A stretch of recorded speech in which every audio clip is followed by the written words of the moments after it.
bakunzi twama dusanga ijambo ry'Imana mu kiganiro igihe c'impemburo ndabaramukije amahoro ya Kristo.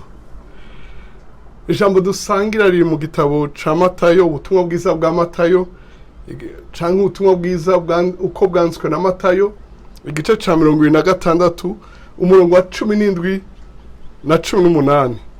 Handitswe ngo ku munsi w'intangamarara wo kurya imitsima itambiwe, abigishwa baza kuri Yesu baramubaza bati, ugomba ko tugutegurira hehe aho uri burire ivya Pasika? Arabisha ati, ni muje mu gisagara kwa ntuze mu mubare mutumwigisha agize ngo igihe cye kiri hagufi, agira asangire ivya Pasika n'abigishwa biwe iwawe. Imana ishimwe cyane. Bakunzi twama dusanga ijambo ry'Imana, nkundira swe ndababwire nti Pasika nziza.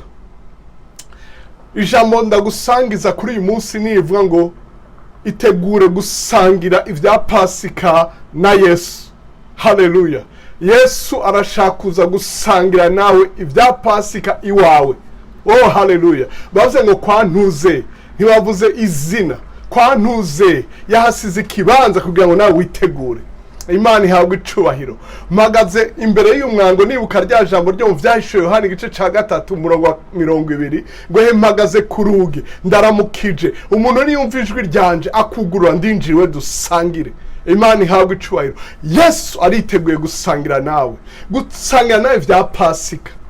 Ivya Pasika ni bike? Ivya Pasika harimo kuzuka, harimo kubohoka, harimo intsinzi, harimo vya vyiza vyose tuzi vya Pasika, harimo n'ingorane Yesu yahuye nazo igihe ca Pasika. Igihe avuga ngo numva umubabaro, numva agahinda kenshi kagomba kunyica, numva bimpagaritse umutima.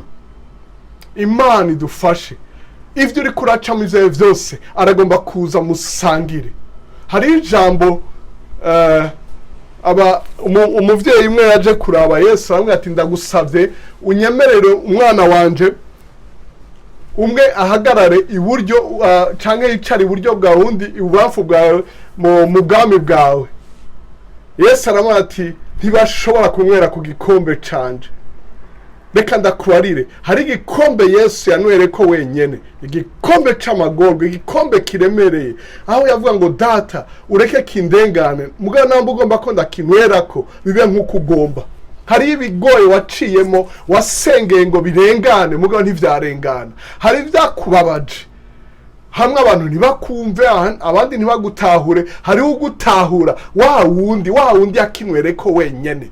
Ico gikombe abandi badashaka kunwerako, ico wowe wenyene wumva kikubabaje, araje ngo musangire.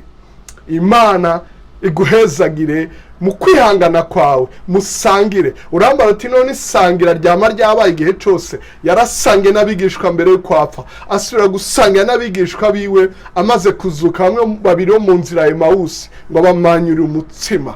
Asubira kandi arabiyereka uwo munsi binyegeje bagira ngo ni gihume n'umuzima, bati ni muzana ifi fungure, kuko umuzimu utagira inyama n'amaraso, utagira amagufa. Oh haleluya. Ntumutinye, araza ngo musangire vyose, kandi agomba musangirira iwawe. Wewe ntushobora gushika Igorogota, ntushobora gushika Yerusalemu, ntushobora gushika i Kaperinaumu n'ahandi. Hahandi uravuga uti jewe mukene.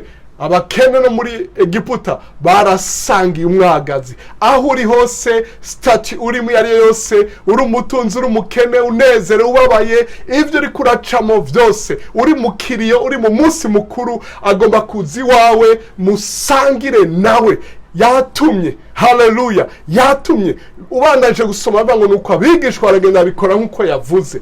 Arumbike ubigukorera nkuko yavuze. Musangire umunezero uhanagurwa ayo mosozi, kandi musangire nawe marira warufise aguhanagure, kuko niwe abitahura. Imana iguhezagire. Pasika nziza.